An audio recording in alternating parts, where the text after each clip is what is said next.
All right. 3, 2, 1, and cheers to another podcast. Podcast number 2.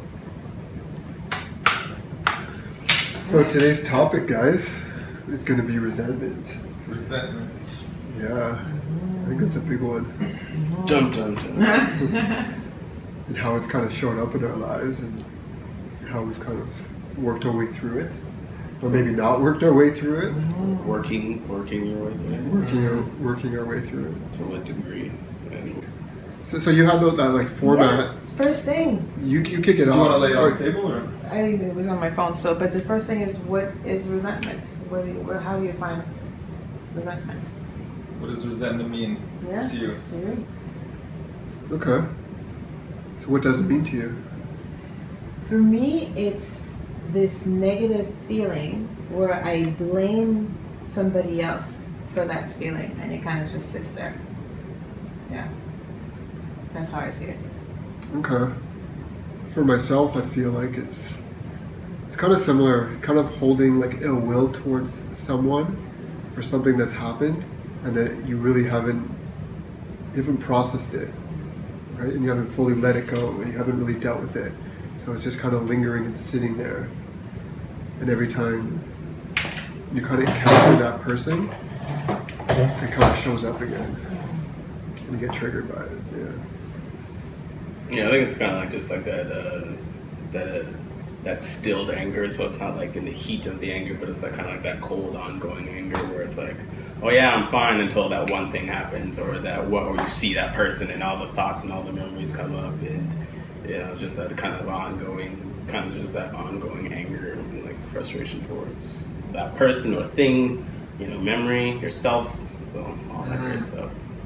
So this is a question. Wait, I want to hear Julian's. Okay. Yeah. Sorry. Easy, bro. You just sparked a question. But yeah. Sorry. Go, Julian. Well, I think resentment is holding on. It's holding on to things that haven't been said, right? A lot of the time it's subconscious. I'm not even aware that it's still holding on to things because it's something that I've learned a lot about recently. That, yeah, I'm holding a lot of resentment that goes way back into my childhood. And I didn't really realize that. But that's why it gets triggered when I'm around a specific person all the time.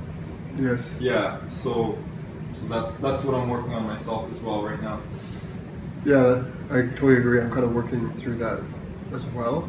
And I feel like that's why this was a good time to have this conversation. Mm-hmm. Definitely.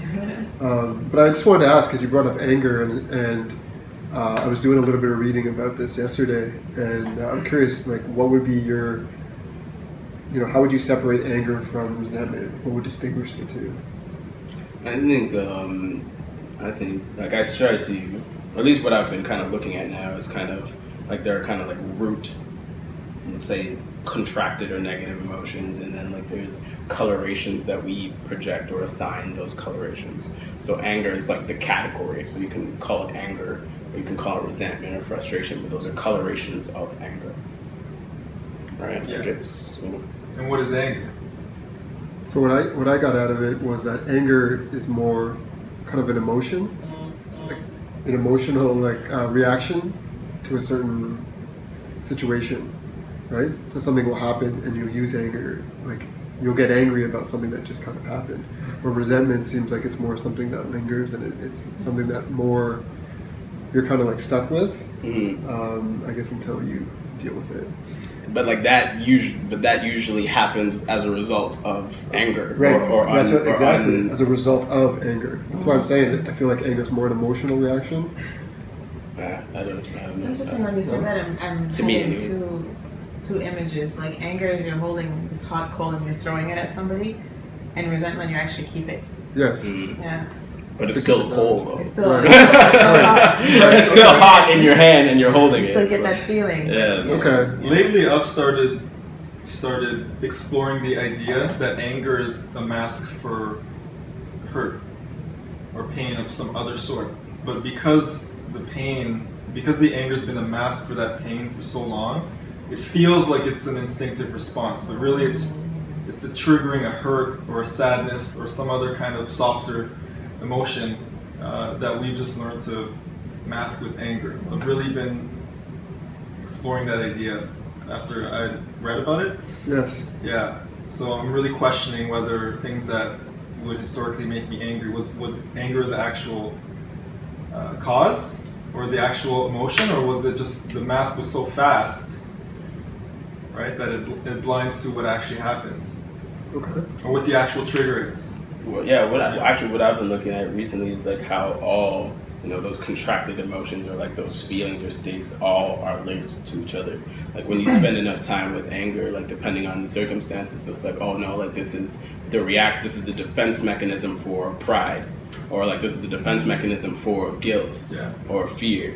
All right, like all those kind of contracted emotional states, they tend to be linked to each other. There's not necessarily like one solid root. It's about like looking and being with all of those roots, let's say. Well, just to go with that idea, for example, the last time I felt anger was when a family member asked me for money, right? And we were working that out in the group. So where's that anger from? Well, it was from resentment, it turned out. Okay, where's the resentment from? Right? It's from all the insecurity I felt as a kid with this particular family member, that they failed to provide a secure, stable environment, and that led to a lot of loneliness or sadness or feelings of nobody's there for me, right? So that pain, I have resentment for. So anytime this family member subconsciously reminds me of that insecurity, the anger is right there, boom, first.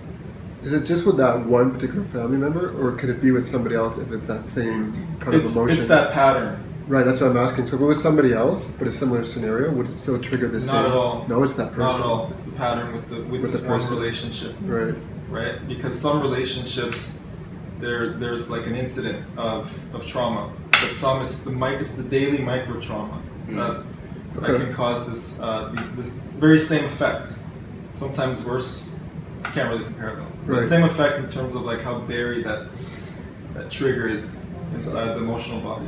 And you're still feeling this towards this individual? I mean, I've been working on it recently. Right. But taking space from that person helped a lot, and now I'm just reflecting and writing. Yeah, so before I think we get into how we work through resentment, I think it'd be cool to hear from everyone if they have somebody in their life that they still hold on to resentment for. Or if it Oh, happened. yeah. If it happened, yeah, is there something